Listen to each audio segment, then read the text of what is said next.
ഏവർക്കും സ്വാഗതം. പവൻ ഗോൾഡ്, തിരൂർ. മലമ്പുഴ ഡാമിൽ സുഹൃത്തുക്കൾക്കൊപ്പം കുളിക്കുന്നതിനിടെ കാണാതായ വിദ്യാർത്ഥിയുടെ മൃതദേഹം കണ്ടെത്തി. തിരുവട്ടം കാനൂരിലെ ചേക്കുമരക്കാരകത്ത് വീട്ടിൽ ഷമീലിന്റെ മൃതദേഹമാണ് കണ്ടെത്തിയത്. 22 വയസ്സായിരുന്നു. തെക്കേ മലമ്പുഴ മേലയിൽ ഇന്നലെയായിരുന്നു സംഭവം. പാലക്കാട് കൊടുമ്പ് ഇരിട്ടിയാലിലെ സ്വകാര്യ കോളേജിലെ ഫാർമസി അവസാന വർഷ വിദ്യാർത്ഥിയാണ് ഷമീൽ.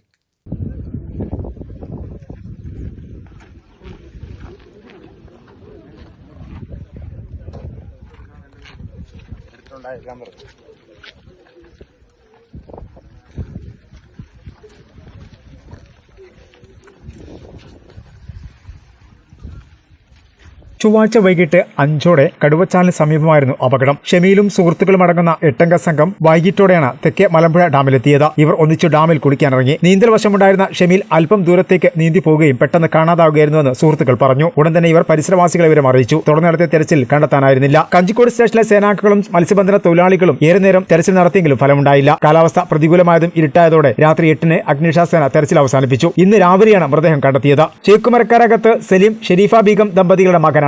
അമൽ, അൽഷാൻ എന്നിവർ സഹോദരങ്ങളാണ്. പാലക്കാട് കൊടുമ്പ് ഇരിട്ടിയാലിലെ സ്വകാര്യ കോളേജിലെ ഫാർമസി അവസാന വർഷ വിദ്യാർത്ഥിയാണ് ഷമീൽ. മൃതദേഹം പോസ്റ്റ്മോർട്ടത്തിന് ശേഷം പരിയാപുരം ജുമാ മസ്ജിദ് ഖബർസ്ഥാനിൽ കബറടക്കും.